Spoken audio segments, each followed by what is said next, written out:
to shine. No more players, more show them time. We've been grinding, hustling day and night. Now it's time to show 'em what we're made of. Join your next level, ladies, let's rise. Break the glass ceilings, reach for the skies. No more doubts, limitations, or fears. We're unstoppable, now it's crystal clear. Hey, Laura, thank you so much for coming on the Your Next Level podcast. I'm so excited to have you today. And maybe we can just kick off with, do you want to share a bit about yourself, about your journey, and how you became an executive coach, a TEDx speaker, 5 times best-selling author? Congratulations on all those achievements. Thank you. I think myself and the audience would really like to know your background and how it is that you were able to achieve all of those things. You know, it might be surprising for people to learn that although I went to university for communications and got a degree, my dream was to be a performer on Broadway. So after I graduated school, I moved to New York City and spent almost a decade doing the actor's life. And I really was quite lost after a while because I was like, oh, this is going to take a long time. I don't know if I can do this. And I didn't know what else I would do. I'd missed out on almost a decade of building a resume. And I had an intuitive inkling to contact an old mentor of mine, and he had become a coach. I'd never heard of such a thing. So he thought he could help me figure out what I wanted to do with my life. And I started training people in presentation skills because that was a natural fit for an actor to teach others how to present themselves on stage. But I quickly realized I was doing more than that to unlock people's potential. And I looked at my coach and I said, I want to do what you do. And I was one of the first 16 people to be in the first formal training program in the US for coaching. I helped found the International Coaching Federation, which is worldwide, helping to put credentialing in place. Yep. And so some of it was right place at the right time, but I really had found something that worked for my life, and I was a champion of it. And I had the opportunity to travel all over the world and help coaching get started all over the world. And that led to books and the TEDx talk and everything else. And I've been so fortunate to be able to have a platform to share this work with people. And so I work with the public and I work with coaches who want to grow their business. So I've been, part of helping coaching grow worldwide for many decades. Thank you so much for sharing that. What made you transition from being an actor? Like, what was the shift that happened that made you decide you want to change from being an actor? Well, I was reasonably successful. I was a union member. I worked as an actor half the year, and then I worked probably half the year, months in between waiting on tables and doing all those other odd jobs that actors have to do. And I no longer wanted that lifestyle. Like, I just felt like I wasn't far along enough in my career to feel that it held the promise that I wanted it to. And I was afraid to put another decade in and still be waiting on tables and not be any further along. So it was not a happy time. I mean, I'm speaking of it quite, lightly, but it was a very dark night of the soul kind of situation. Because the only thing I ever wanted, and it wasn't going as well as I wanted. So it was by just realizing I couldn't, it didn't match what I wanted anymore. So like I said, this lucky intuitive inkling to call this old mentor, that's why people need to follow their intuition. You never know why you're thinking of somebody or thinking of something. And it was exactly what led me to the next thing. I mean, I never could have chosen this. I never could have predicted this. I'm just grateful that I listened to that inkling and put one step in front of the other. And I was at a point in my life where I could, my expenses were low. I could afford to take a chance. I still worked the whole time. I didn't have anybody supporting my dreams. Many people always ask me, oh, you must have had a rich spouse or somebody who, helped you make the transition. I really did not. It was completely of my own making. And, I kept some odd jobs as I built my coaching practice, and then eventually was able to just do my coaching practice full time. That is incredible. And your mentor, did he end up becoming your coach as well, or he was coaching you through the process? Yeah, he was my coach for 2 years before I even looked at him and said, I want to do what you do. And then he was my coach. He was my first coach for a while. Yes. And then I met many other coaches over the years that I've worked with. I've always had some kind of mentor or coach all throughout my career. It's always surprising to me when other coaches don't have their own coach. It's like, No, you need to be I walking the talk. agree. I think it's so valuable to have a coach, and this person will help you see the possibilities for yourself that you might not be able to see in that moment, and help you Agreed. unlock your next steps. Agreed. And really give you the courage and the accountability to stand up for the better part of yourself. Yeah, I found the first time that I worked with a coach, in the sessions, I committed to the things that I was going to do. And I think at the beginning, I more did the things that I said I was going to do because I didn't want to disappoint my coach. And And I found that sometimes that's what it takes. But also it's kind of like having a trainer at the gym, how you show up when there's somebody waiting for you and you've invested in yourself financially to do it, and you show up differently than you do without supervision sometimes. So it's not a Mm. terrible thing that you didn't want to disappoint your coach. And so you mentioned following your intuition. So for someone that doesn't fully understand what it means to really follow your intuition and listen to that inner voice, can you share a bit more about like how one can go about listening to your intuition? And how do you know Sure. when it's like intuition or when it's like ego? Those are good questions. I think an important distinction to make too is, when is it intuition and when is it fear? Because sometimes Mm. you're afraid to do something, so you go and do something else, and you say it was your intuition. Fear and intuition feel different in the body. Intuition tends to, even if intuition persists, it never gets loud or nasty or doesn't speak to you in an inner critic kind of voice. Fear will also speak to you in loud tones, or as an inner critic. So intuition is usually, even if it's tapping you on the shoulder consistently, it's still gently persistent. And fear tends to be louder and more jarring and more upsetting and more anxiety producing. So when people tell me they don't know what they want to do when I'm helping people figure out what to do with their life, I don't really believe them that they don't know. I think that they know on some level, but they're afraid to admit it. They're afraid what it might take to make that happen. They don't think they know how to make that happen. So they, just say, well, I don't know. I don't know. I don't know. But there's always that little inkling inside that's trying to tell you, and it's our job to be able to hear it. I loved your episode on Friday Focus on YouTube as well, about when you say I don't know. But for those that are listening that is like I don't know, what tools or what can they do to try to listen to themselves and be like, I Yeah. actually do know. Well, a lot of people are more invested and more familiar with what they don't want. So I actually ask my clients to make a list of their complaints. I don't like my boss. I hate my commute. I don't get to use my creativity. So give me the list of all the things you don't want, all the things that you're not liking about your life or your career right now. And then on the other side of that, there's something you want out of everything you don't want, right? So if you hate your commute, what do you want? I want to work from home. You don't like your boss. What do you want? I want someone who respects me and speaks to me respectfully. So eventually you turn every single one of those things that you don't want into the thing that you do want. And you're looking at a list of things you want. And it I love that. feels in your body, it feels so much better to be reading the list of things that you do want instead of reading off the list of the things you don't want. And if you don't know what you're complaining about, just ask anyone in your life, because they know what you're complaining about because you've been complaining to them. That is true. That is so true. So if we could just switch a bit, and before we started recording, I told you that my favorite Friday Focus episode is on creating your own luck.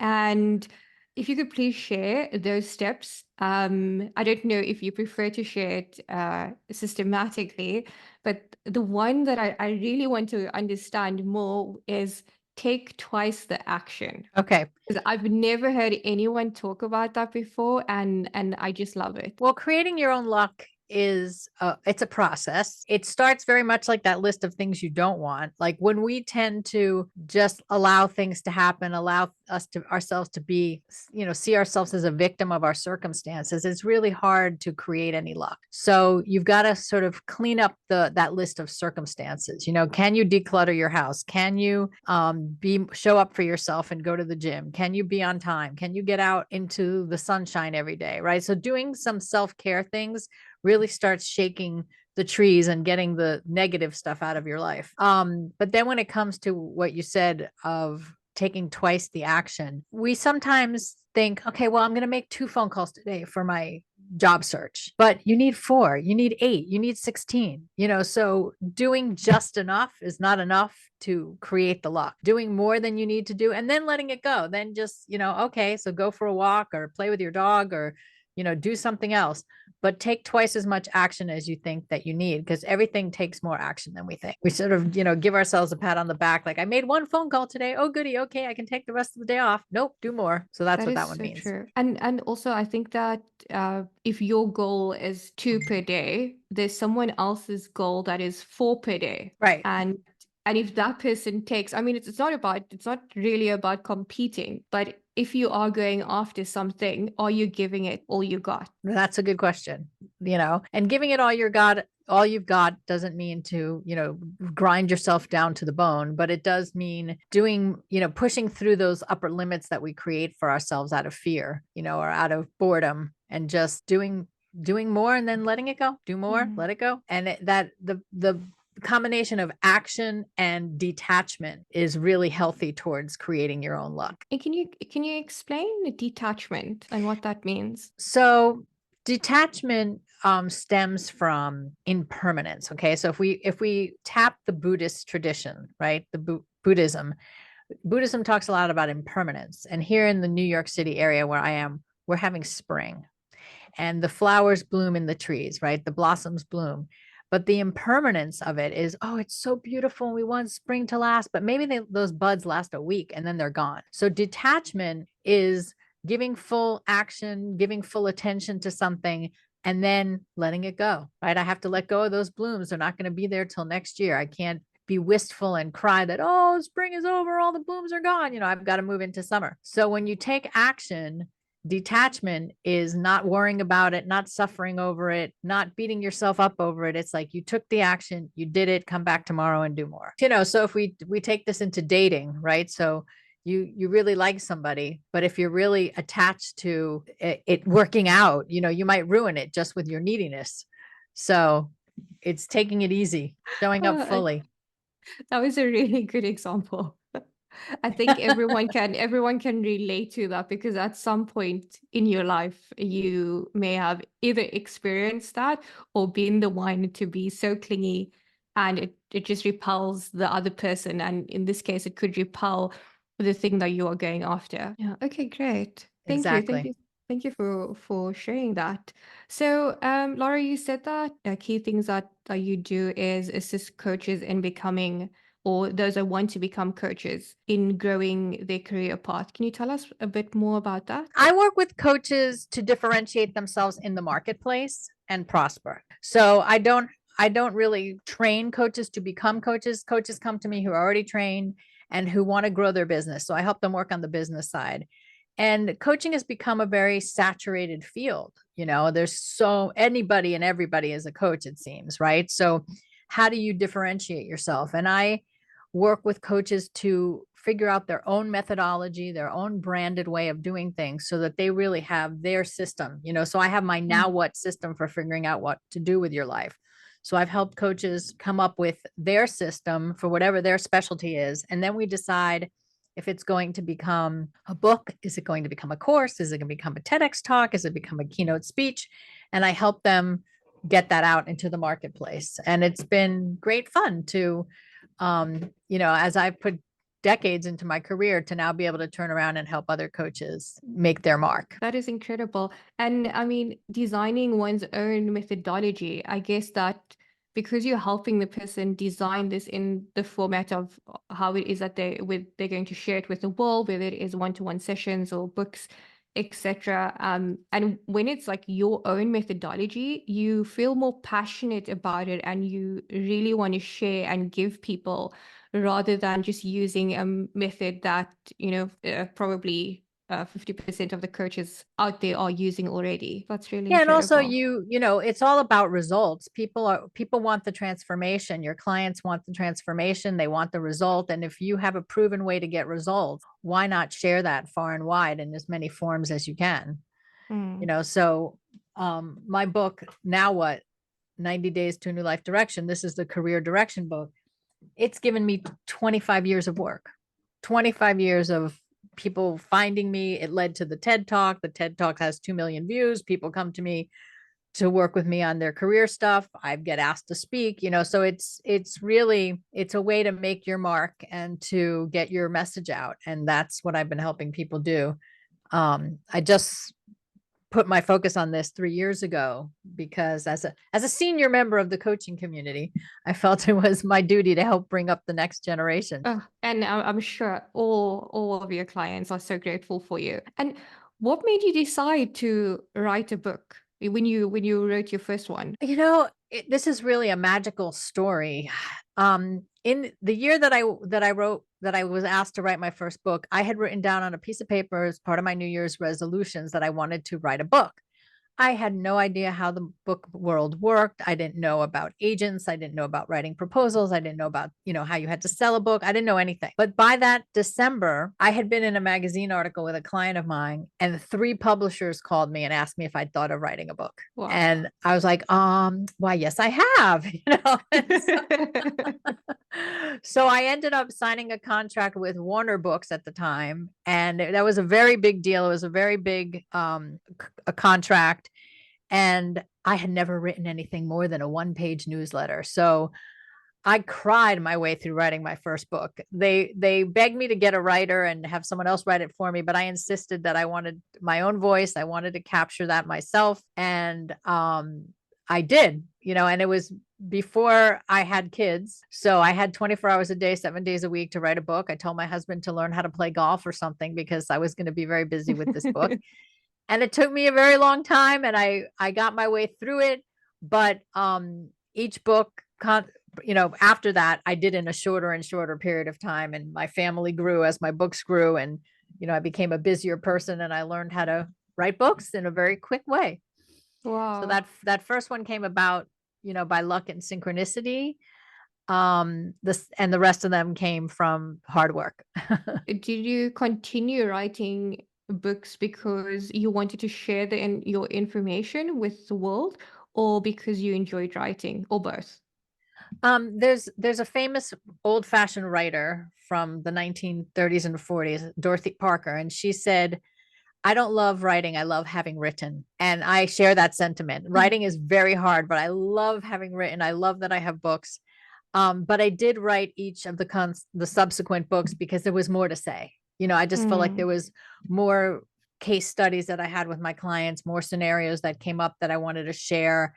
And, selling hundreds of thousands of books is a way to reach so many more people than I could one-on-one with my coaching practice. So it became a wonderful tool to reach more people and to share what I had worked in for my life and had worked for my clients' lives and get that out there. Through the books, you got the opportunity to do the TED Talk. Yes. Okay. I actually was an MC for the Master of Ceremonies for a TED first. Someone had recommended me as the Master of Ceremonies for a TED Talk, and then I did a good job. And the woman who ran that said, when you're ready with your own TED Talk, let me know. And I was. So a couple of years later, I was able to be on the TED stage, and it was a great opportunity, and I remember a different mentor had said, what do you know that you wish other people knew that they don't know? And that's how I decided what subject to do my TEDx talk on. It was like, if I had, one thing to share, if I wanted you to know one thing, what would that be? And it was all about how to figure out what to do with your life without looking at your resume. And that was a culmination of years of work with one-on-one clients. And so it's been a great blessing to have that. I loved watching your TED Talk. And I mean, thank you for sharing that, because my question was going to be, how did you decide what to talk about? Because I'm sure you would have wanted to share so many things. And in that the period of time that they give you, you can only share so much. It's so true. I mean, I was lucky to have 12 minutes. I think the longest is 18. So I was lucky to have 12 minutes. It's harder to do a short speech than it is to do a long speech, because you really have to time it. You have to practice it. You basically have to memorize it, which I don't normally memorize my speeches. But it was, that was my thought process, was like, what's the one thing I wanted people to know? And I wanted them to know about this, that there's threads in their life story that tell them what they're built to do. And I knew that that was not a concept that was common. I knew it was something that I had discovered through my work one-on-one with people. And it was like, what's the one idea, right? So TEDx talks or TED talks are like, what's the idea we're sharing or we're spreading? So you have to find that one through line. And it's a challenge. It's a challenge, but I did it. I had some professional help to help me do it, and created the TEDx talk, and luckily it has spread. So it's quite a blessing. And Laura, so in terms of speaking on stages, were you comfortable with the TED Talk, or was it because of your history with acting that gave you an advantage? Yes, this is the fact that my acting career didn't blow up and become the success that I had wanted. I have no regrets about it. I mean, I feel like it served its purpose, and the purpose was that it was not a big deal for me to stand on a stage. It was not a big deal for me to memorize a speech. It was not a big deal for me to have questions thrown at me from an audience with no preparation. Like, that's the improvisation that you learn as an actor, and the comfort level of just being holding the space for a lot of people. So, it was just, perfect happenstance that I had that training and background. And also in the early days of coaching, I was on television a lot, spreading the word about this profession. And again, another skill set that I already had, not something that I was nervous about or needed to figure out how to do. So, in some ways, I guess it makes perfect sense that I got to be a spokesperson for the profession early on, because I was uniquely trained to do so. When you were on your way to become an actor, were you nervous about, public speaking, or did it always come naturally to you, and then your training in acting just made you better at it? I'd say my training just made me better at it. I was, wouldn't consider myself ever having been a shy kid or a shy person. Not that I always, needed to have attention in the spotlight, but if I wanted to say something, I said something. Like, it just wasn't scary to me. I also grew up in another country. Like, I grew up as like from 6 years old to 12 years old in Venezuela. It was very different when I lived there. It was in a much better shape than it is today. And I think being thrown into a different culture, learning a different language, having different customs, then coming back to the United States, instead of that making me an introvert, it made me more of an extrovert. It made me, more wanting to connect with people and to understand them and understand their culture and understand how they think. So I think my curiosity has more made me a speaker than showmanship. It's not about showmanship.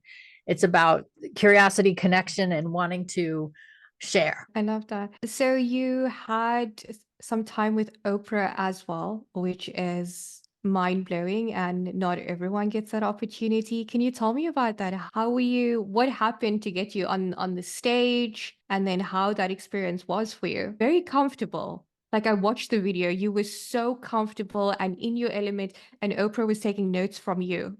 That was Yes. amazing to see. Yes, she was taking notes, and she came backstage afterwards to make sure she had her notes down right. And it took, I only had 4 days notice to go on live for Oprah. So it was very nerve-wracking. But I remember being up at like 5 a.m. in the hotel, wasn't even due at the studio till like 10 a.m, and just meditating. And the way that I overcame my nerves was that I said to myself that I had a job to do with Oprah today. Like, we were going to serve 22 million people, because that was her viewership in those days. Back then, 22 million people had to be served today. So I couldn't be intimidated by her. I couldn't be afraid of her. We were working together to reach 22 million people. And that was the mindset that I put myself in that really helped me. And also, they warned me that, she doesn't like a weak guest, but if you don't speak, she'll speak all over you. And so after the first commercial break, she wasn't paying attention to me. She kind of had her back towards me. She was talking to the audience, and I reached over and I said, did I step on your toes? Did I do something that you didn't like? And then all of a sudden she just snapped out of it, and she was like my bestie. She was like, oh no, you were great. And we're high-fiving and we're talking about our shoes and our earrings during the commercial breaks. And like I said, she followed me backstage afterwards and had been writing down a quote that I wrote, that I said. And that, I mean, it truly was a top 10, if not top 3 experience of my life, that I had 30 minutes of 42 minutes of airtime. Like, I was really on her show. Yeah. Great to meet her. They had said, oh, we're going to have you back. And they would call me on and off for 2 years, and it never happened. That was the worst part of it. But, it just was a magical experience. People ask me about it all the time. She was still the person that I had made her up to be in my mind. Like, so she was lovely. And, I had the opportunity to serve 22 million people. And that's how I looked at it. And that made all the difference to not being nervous or intimidated. Was that I also have a quote that I use to myself that I share with my executive clients too, is like, what is it? Wait a minute. Assume equality and respect seniority. I love that. So it's her show, it's her gig. Yes. So I respect that, but I assumed equality. I didn't go in there like, oh, I'm nothing and she's this big thing. I went like, equality. We have a job to do. We have people to serve. We have work to do today. And that made all the difference. And you were brought in as the expert. That's Yes. why you were on the show, because you were the expert. Right. What Yeah. an But she's incredible such a experience. phenomenon. It'd be easy to be intimidated, but Yeah, the way you worked, your mindset sounds incredible, and I think that there's so many people that can learn from that. Can you share your goal setting process? How do personally, you set goals at the beginning of the year? Do you set every month? I work quarterly. I Okay. set quarterly goals. Because I find if I set them at the beginning of the year, then I don't visit them often enough, then you don't do anything. So quarterly goals, more bite size, and just a way to keep track of what you're up to, because you can be so easily distracted. Do you schedule it into like focusing on health and focusing on finance and the different areas of your life, or is it just this is what you want to focus on for the quarter? Does it cover every area or specific areas? It covers mostly career and health and family goals. Okay. So that kind of encompasses it. Yeah, sometimes you can get in the weeds having too many goals, right? So what are the things that are going to really matter, and how do you make them palatable, bite-sized, not too huge, right? So if you say, I'm going to write a novel this year, it's different than saying I'm going to write 500 words a day. So breaking it down into bite-sized pieces is a big deal. And do you do a vision board at all now, with all your experience that you have on achievements, so many achievements that you have, and training coaches? Do you do a vision board at all? Do you find that it is helpful? I was never into vision boards until 2 years ago. I used to do them a long time ago. I felt like I didn't get results from doing vision boards. And a couple of years ago, I started putting together vision boards because I have goals of places I want to travel to, and also some powerful women that I admire. I put them on my vision board. So, well, I'll let you know. I'll let You'll know let how me know how that it goes. goes.